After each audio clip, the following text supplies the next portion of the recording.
কক্সবাজারে টেকনাফের নাফ নদী থেকে বিভিন্ন সময়ে মিয়ানমারের সশস্ত্র সংগঠন আরাকান আর্মির ধরে নিয়ে যাওয়া ২৯ জেলেকে ফেরত এনেছে border guard Bangladesh BGB.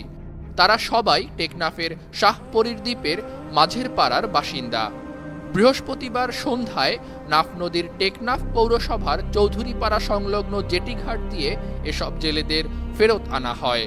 Teknaf battalion ২ বিজিবির অধিনায়ক লেফটেন্যান্ট কর্নেল মোহাম্মদ আশিকুর রহমান বিষয়টি নিশ্চিত করেছেন। সন্ধ্যায় উদ্ধার হওয়া জেলেদের নিয়ে বিজিবি দল টেকনাফ পৌঁছালে আবেগাপ্লুত হয়ে পড়েন এসব জেলেদের স্বজনেরা। নাফ নদী থেকে বিভিন্ন সময় ধরে নিয়ে যাওয়া জেলেদের ফেরত আনতে বিজিবি আরাকান আর্মির সাথে যোগাযোগ শুরু করে। দীর্ঘ প্রচেষ্টার পর বৃহস্পতিবার সন্ধ্যায় ২৯ জেলেকে ফেরত আনতে সক্ষম হয় বিজিবি। সন্ধ্যায় টেকনাফ পৌরসভার জেটিঘাটে এসব জেলেদের ফেরত আনার পর নানা তথ্য সংগ্রহ করা হয়। পরবর্তী আইনি প্রক্রিয়া সম্পন্ন করে তাদের স্বজনদের কাছে